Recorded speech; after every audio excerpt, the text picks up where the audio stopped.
Donc, l'exercice 4, la scintigraphie est une technique d'investigation médicale qui permet l'observation de la glande thyroïde.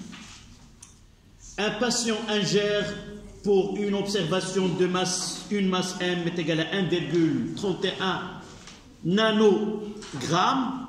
Donc N ça veut dire nanogramme, c'est 10-9 grammes. De l'isotope I-131-53 de l'iode qui est radioactif de type bêta-. Ils nous donnent le T1 qui est 8,1 jours. Ils nous ont donné une valeur de 11 secondes, c'est 7 fois 10 à la puissance 5.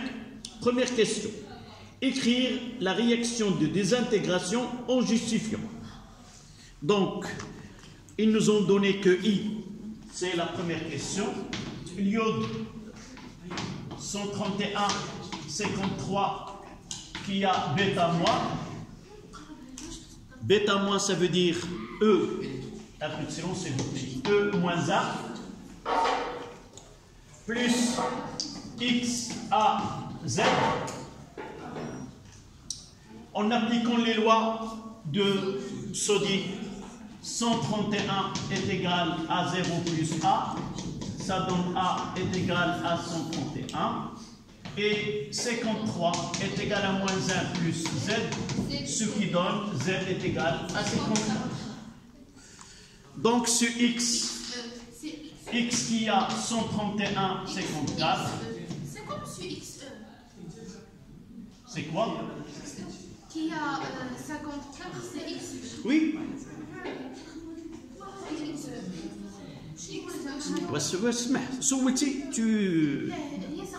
Non, tu n'as pas à poser la question à ta copine, tu poses la question ici et je peux convertir la question à quelqu'un d'autre qui répondra à ma place. Mais, donc, d'abord, d'une façon générale, si un noyau n'est pas connu, on ne le sait pas à l'avance, on utilise le symbole X, c'est l'inconnu. D'accord? Dans ce cas-là, connaissons A et Z, et surtout Z, c'est Z qui permet de connaître le nom exact. Dans ce cas-là, celui qui a I54, c'est le xénon, XE. C'est 131, 54. Le xénon. C'est ça ta question. Donc, ça tombe dans ce cas-là, ce X, c'est XE. Là, c'est la première question. Évidemment, d'après les données, j'ai connu le symbole de noyau fils à partir des données. Deuxième question. Déterminer le nombre d'atomes radioactifs dans la dose ingérée. Évidemment, ce patient-là, il vous donne une gélule.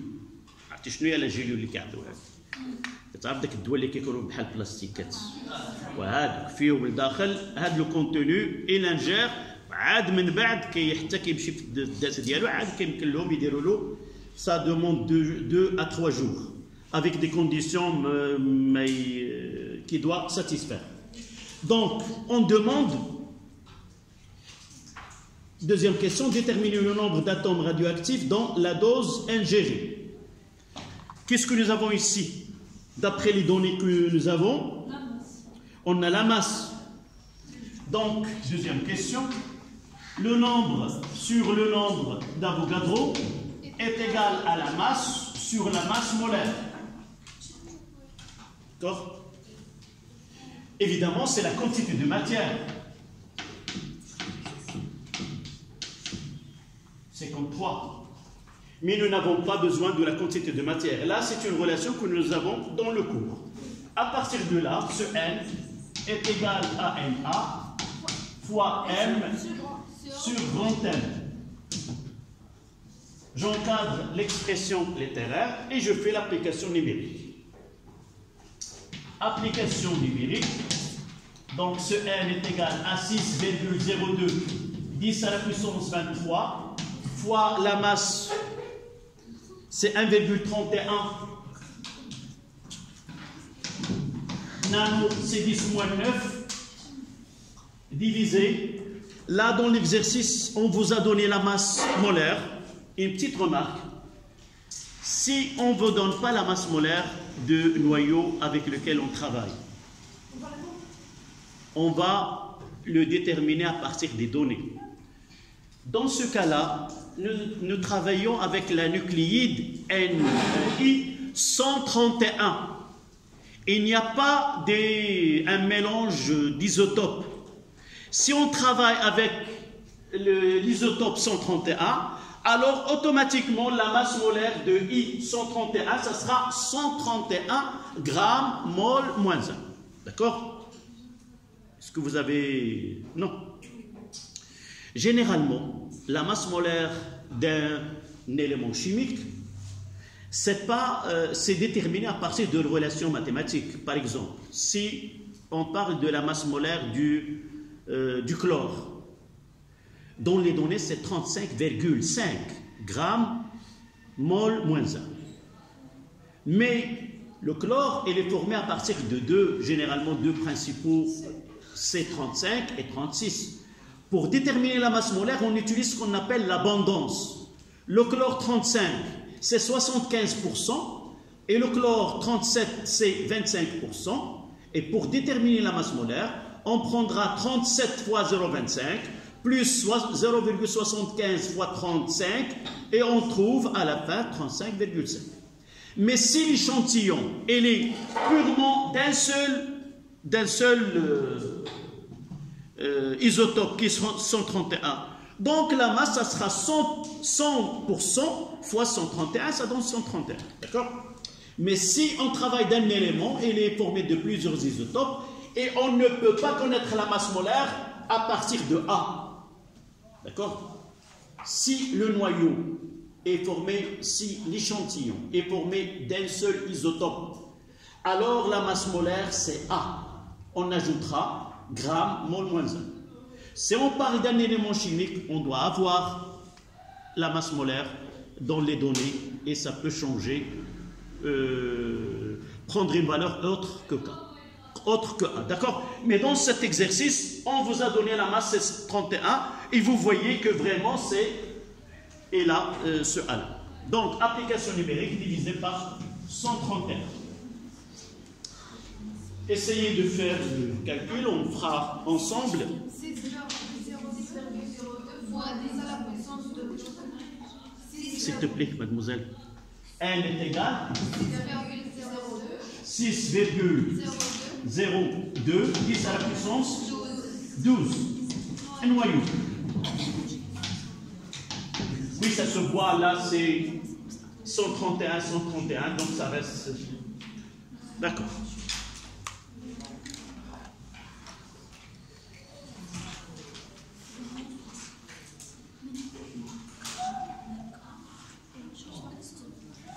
D'accord?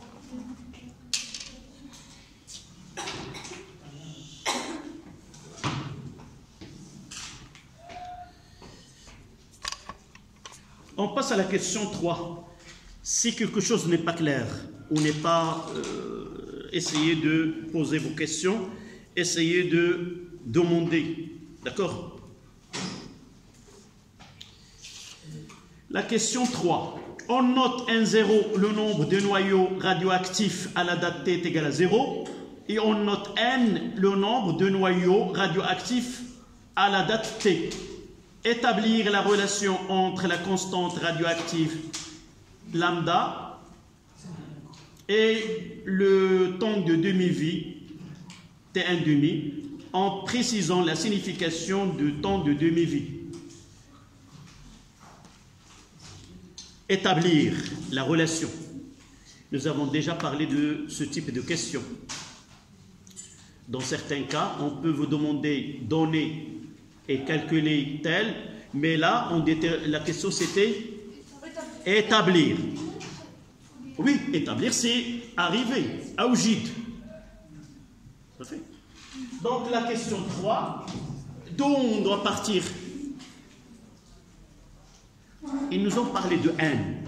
Ils nous ont parlé de n0. Quelle est la relation dans laquelle on trouve n et n0? Oui, elle porte un nom.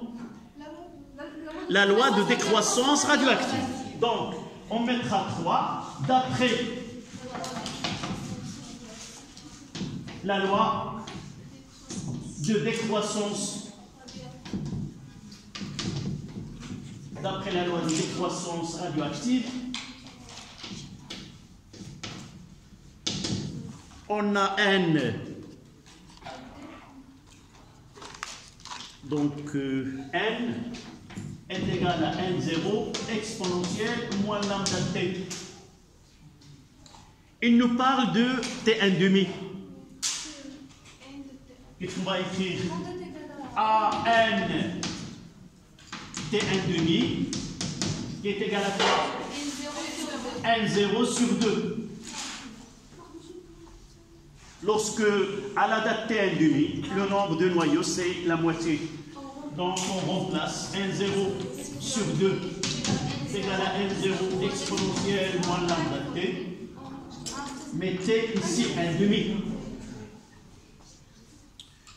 Nous l'avons fait dans le cours, donc 1 demi est égal à exponentielle moins lambda fois T1 demi. C'est exact. Ln de 1 demi est égal à moins lambda fois T1 demi. C'est Ln de 1 moins Ln de 2 est égal à moins lambda fois T1 demi. Et on arrive à l'expression. Ln de 1 est égal à 0. C'est T1 demi. La relation, on l'a appris par cœur. C'est pas la peine de, on l'écrit directement. C'est Ln de 2 sur lambda.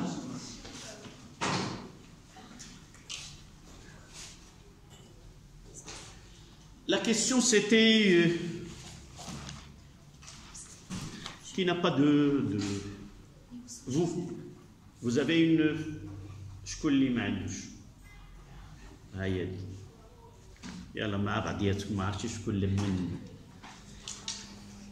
Vous allez la partager. Une prendra la physique et l'autre prendra la chimie.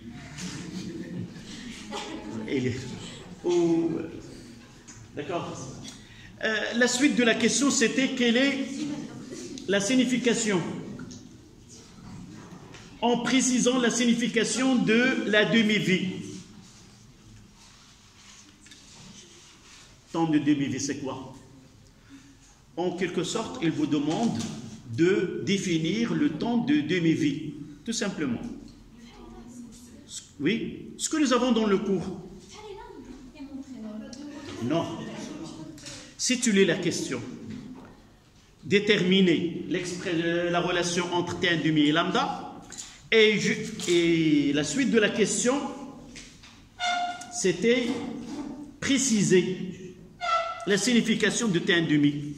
Oui. C'est la durée au bout de laquelle les noyaux sont désatteints. C'est exact. Non, c'est en quelque sorte, on demande la définition de T1 demi. D'accord? Donc, on ajoutera ici, c'est le temps nécessaire pour que la moitié des noyaux N0, donc le temps nécessaire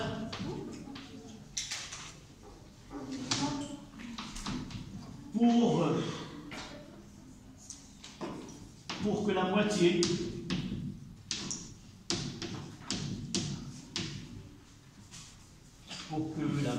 des noyaux, la moitié des noyaux initiaux à t égale à 0 soit désintégrés. Voilà.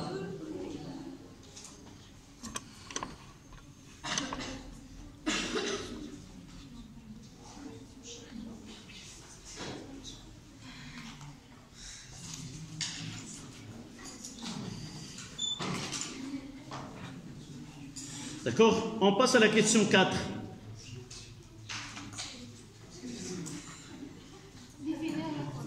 Définir l'activité d'un échantillon radioactif et établir la relation entre l'activité et N. Yalla. tu nous définis cette activité.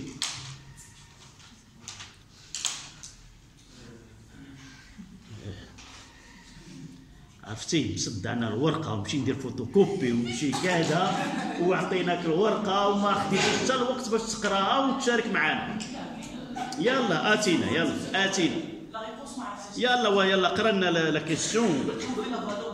نو définir l'activité d'un échantillon radioactif et établir la relation entre. Définir l'activité d'un échantillon radioactif et établir la relation entre l'activité et. Oui. Je ne sais pas pourquoi tu la réponse. La réponse, elle est dans le cours. Oui, dans le cours. On a parlé de l'activité. Oui, mademoiselle. L'activité d'un échantillon ou d'une source radioactive a été égale au nombre moyen de désintégration par seconde pour éviter le bicœur. Oui, là c'est la définition exacte. C'est le nombre moyen de désintégration qui s'effectue en une seconde. Mais on peut le donner, l'activité A, c'est le nombre de désintégrations effectuées par un échantillon en une seconde. D'accord? Donc vous mettez la question 4. L'activité A, vous écrivez. L'activité A d'un échantillon, mademoiselle, كيعجبني تجيو ناشطين وكذا وضحكانين, ça fait plaisir. Mais à l'intérieur de la classe, essayez de vous focaliser sur le cours et sur les exercices concrets. D'accord? Je ne peux pas vous dire ne pas être de bonne humeur, mais pas en excès. Donc, vous écrivez l'activité d'un échantillon radioactif. L'activité d'un échantillon radioactif et le nombre de désintégrations effectuées en une seconde. Et la relation qu'on demande A est égale à quoi? À lambda fois n. En une seconde.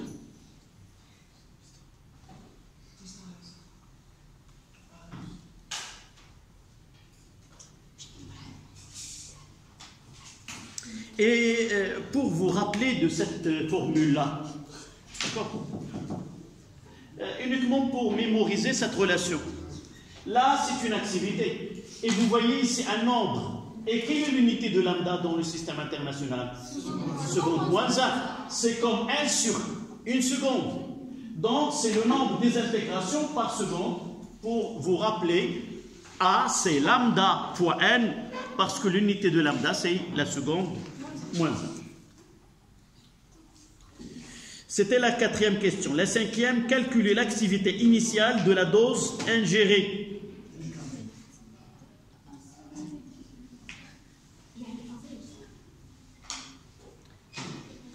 الناس جايين قلت كتشوفوا قريتهم بجوج واربعه ها عاد جيتوا اييه ولكن جايين لهاد الحصه وباينين مرتاحين مع راساتكم ما دزتوش في شي ساعتين ديال الرياضيات ما في الصباح ارتاحيتوا منا. Donc on demande la 5e question, le nombre, l'activité A0, c'est la question 5. Donc A0, c'est lambda fois N0. A0 est égal à lambda fois N0. Et lambda, nous l'avons déjà ici. Donc A0 est égal. Ln, ça sera Ln de 2 sur T n demi fois N0.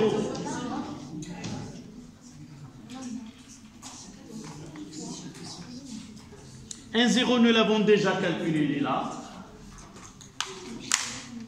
N0,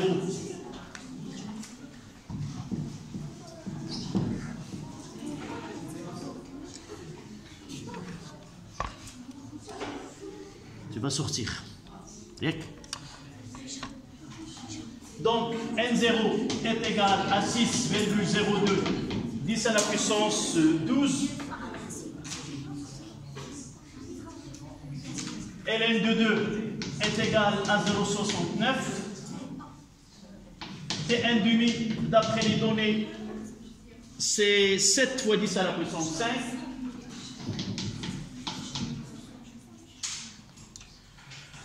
Donc, A0 est égal à 0,69 divisé par 7 fois 10 à la puissance 5 fois 6,02, 10 à la puissance 12. Et tu vois dans les données, ils ont donné en secondes. C'est pas la peine de calculer. D'accord? Tu prends tes affaires et tu reviens à la table derrière. Non, tu reviens à la table derrière. Et tu verras mieux. Donc, 0,69. Faites le calcul. Divisé par 7, 10 à la puissance 5. Multiplié par 6,02, 10 à la puissance 12. 5,9, 10 à la puissance 6. 10 à la puissance 6.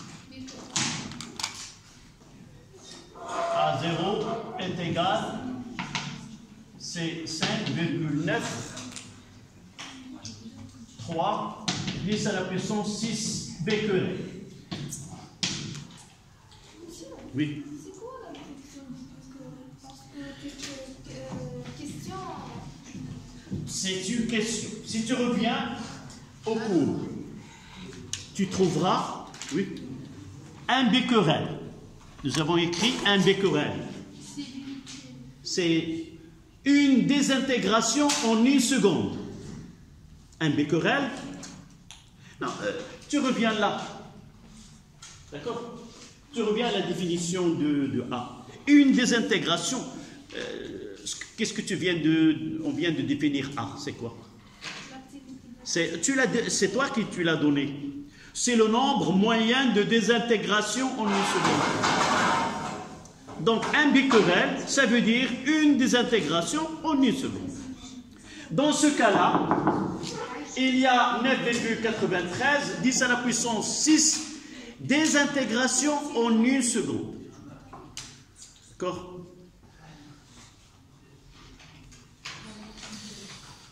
Voilà. Calculez le temps au bout duquel l'activité résiduelle est égale à 1,5% de l'activité initiale.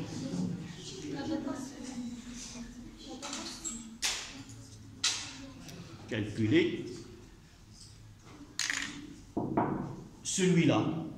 À l'instant donné, j'ai déroulé l'analyse, mademoiselle. Ils l'ont donné une dose dans laquelle, à l'instant où il a ingéré cette dose, à l'intérieur, il y a 5,93, 10 à la puissance 6, désintégration en une seconde. Ils nous ont dit, évidemment, ce A, il diminue au cours de temps, selon une loi exponentielle.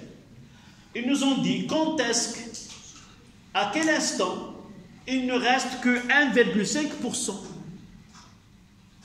Ça veut dire, d'abord je dois écrire ça, c'est la question 6 ou... C'est la dernière, c'est la question 7. Là où il y a A, l'activité et le temps, c'est l'expression A est égale à A0 exponentielle moins lambda t. Et on mettra A sur A0 est égal à exponentielle moins lambda t.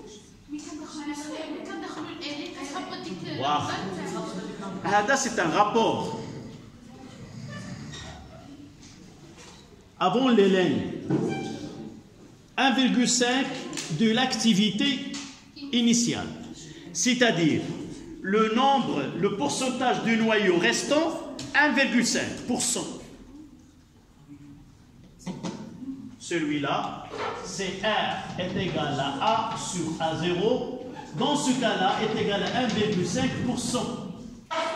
Ce qui reste. Est-ce que c'est compris? Oui, oui.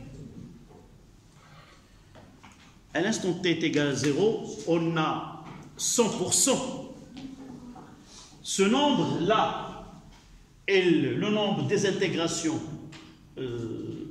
diminue, c'est-à-dire au cours de temps, ce nombre des intégrations, ils vont diminuer. À un instant donné, il n'y aurait aucune désintegration, c'est-à-dire tous les noyaux ont été désintégrés. Donc nous, on ne va pas à l'instant t égal à 0, et là, à un instant t, là c'est 100%, et là, uniquement 1,5%. C'est 100%, c'est à 0.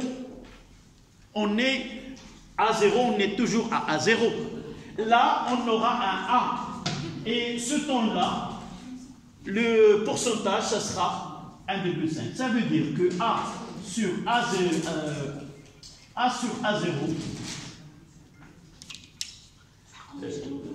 le pourcentage, ce qui reste, A sur A0, sur A0 est égal à 1,5. Ça veut dire quoi? C'est 0,015. D'accord? Et on écrira ln de R est égal à moins lambda fois T.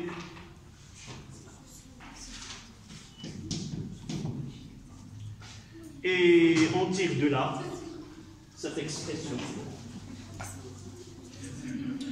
que T est égal que ln de R moins ln de R sur lambda. Lambda c'est ln de 2 fois Tn demi. Et voilà l'expression.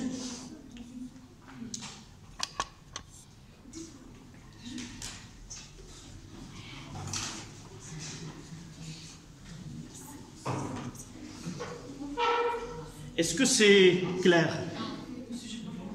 ما جبتيش هذه جات من هنا منين تبدا من هنا.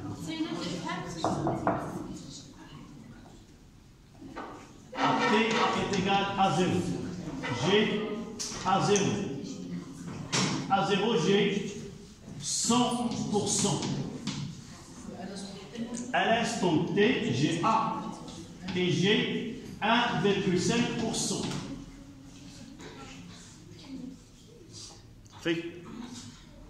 Donc, si je fais A sur A0 est égal à 1,5 sur 100.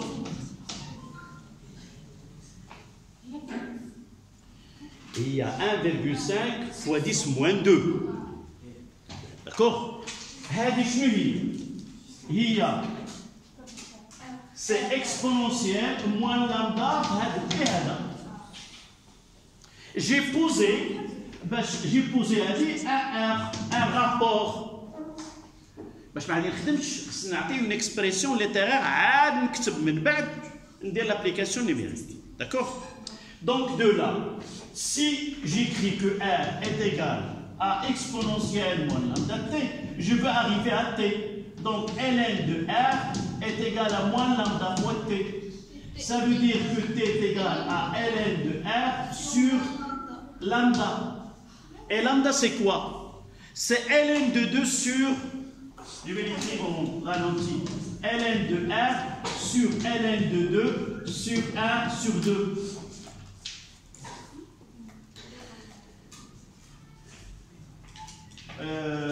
Il y a un moins. Il y a un moins ici. Oui. On aura un moins ici. Ça sera là. Donc j'ordonne l'écriture. T est égal à moins ln de R sur ln de 2 et ça rend 1 et 1 demi. C'est celle-là. D'accord? Il me reste qu'à faire l'application numérique. Là, c'est T est égal à ln de 1,5 avec le moins.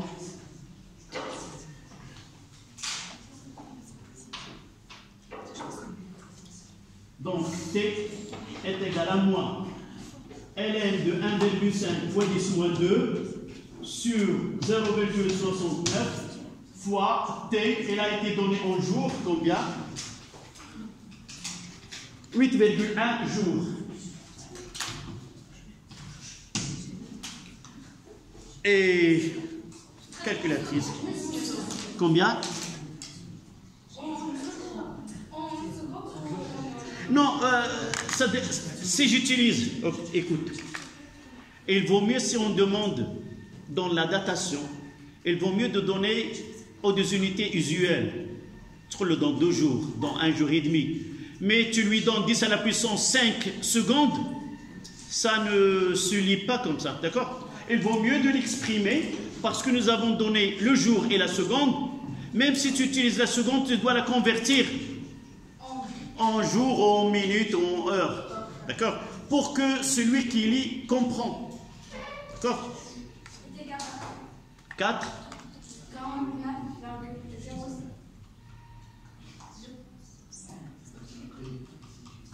Non, ça sera. Donc ln de 1,5. D'accord. On fait tous ensemble. ln de 1,5 moins 2.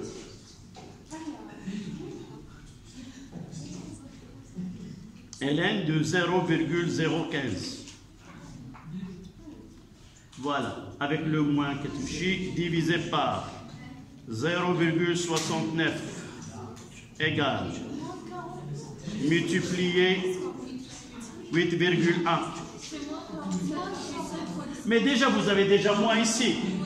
Moins avec le moins, ça donne plus. C'est 49 jours. Déjà le moins ici. ln de 1,5 10 moins 2, c'est négatif. D'accord? Utilise ton calculatrice, essaie de calculer. C'est pas évident. Ceux qui ont la calculatrice devant eux, essaie de faire le calcul. Laissez le moins à la fin. 140 facile. D'accord? Donc c'est presque 50 jours, c'est 49. 49,30 jours.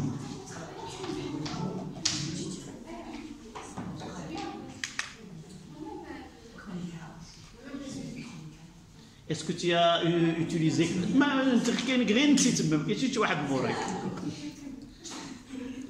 Est-ce que tu as trouvé plus 49, la même? Tu dis non la même, tu dis oui la même. D'accord?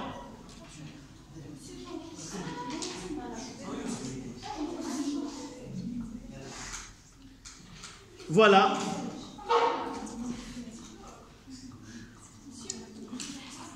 Oui. À votre avis, pourquoi on doit faire ce calcul-là en pratique, dans la vie réelle?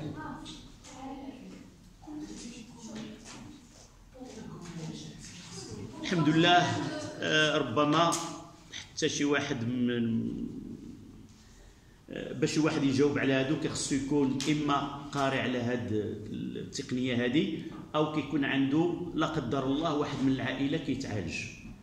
فهاد علاش كنحدوا هاد التاريخ؟ باش هاد السيد هذا كيبقى معزول. راه une fois il est traité, il doit être écarté de tout contact avec les autres. Il devient une source radioactive pour les autres. Donc c'est la visite de ces gens-là doivent être interdite à toute personne. C'est pour cela, évidemment, ce qui définit ce jour-là, c'est quel est le pourcentage de cette source radioactive qui est ou cette iode qui est dans le corps humain de cette personne. C'est la tolérance, c'est-à-dire à 10%, à 15% ou 20%. C'est-à-dire il n'est pas un danger pour les autres lorsque le taux ou le pourcentage atteint une valeur donnée. Mais dans ce cas-là, 1,5 c'est très petit. Mais généralement, on peut l'isoler en quelques jours. Ce n'est pas 49 jours. D'accord? Ce pourcentage-là n'a pas une valeur pratique dans la vie. Généralement, 3 jours, 4 jours doit être isolé, sans visite, sans rien du tout. Et juste après, elle peut contacter les gens du fait que c'est de ce problème de la radioactivité qui est dans ce corps. Voilà. Nous n'avons... Est-ce qu'il reste quelque chose? Non, L'exercice 5. D'accord. après la petite récréation. Oui. On commence par la récréation. Donc l'exercice 5. Ça y est, il n'y a pas de questions sur cet exercice.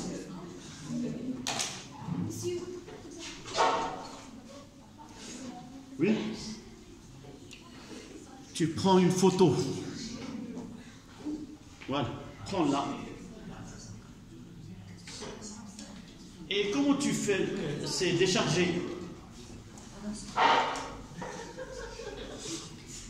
Je promis pour la soirée, tu peux voir la séance entière. Ou si tu veux, quelqu'un il prendra cette photo, il la partagera avec toi. Il y a la chaîne de monsieur. Oui, ma brachir, ça. Non. Donc la soirée, tu peux les voir et je vais mettre toutes les cours que nous avons faits qui sont encore en privé. D'accord? On passe à l'exercice 5. Vous savez, avec ce bruit que vous faites, vous me fatiguez plus que d'habitude. Je dois avoir de l'énergie pour vous faire taire et je ne vais pas dire à quelqu'un qui quittera la salle, mais essayez d'être un peu... Vous êtes de bonne humeur et moi aussi. On ne va pas que ce climat-là changera. Essayez de suivre, s'il vous plaît, et sans trop parler. Parlez lorsqu'il est nécessaire. Donc l'exercice 5, dernier exercice. Voilà, mes lunettes. Donc, l'iode, on travaille dans le même noyau radioactif. L'iode 131 a une activité radioactive et est utilisé dans le domaine médical pour obtenir une image radiologique d'un membre du corps humain. Lorsqu'une dose de d'iode radioactive est injectée dans le corps humain et que la localisation d'atomes d'iode, par exemple dans la glande thyroïdale ou la thyroïde, est mesurée,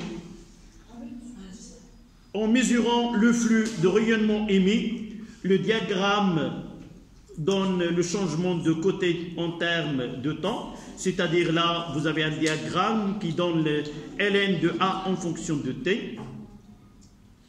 On vous donne la masse molaire de l'iode, on vous donne la constante d'Avogadro et quelques éléments de tableau périodique. Première question, donnez le symbole et la composition du nucléide, l'iode 131. Donc là, c'est pas un problème pour la première question.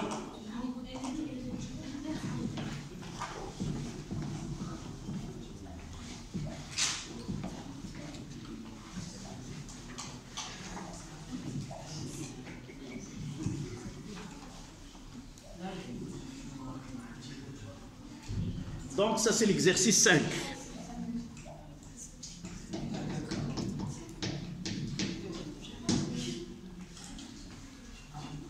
Ça y est. Donc 5 minutes et on reprend.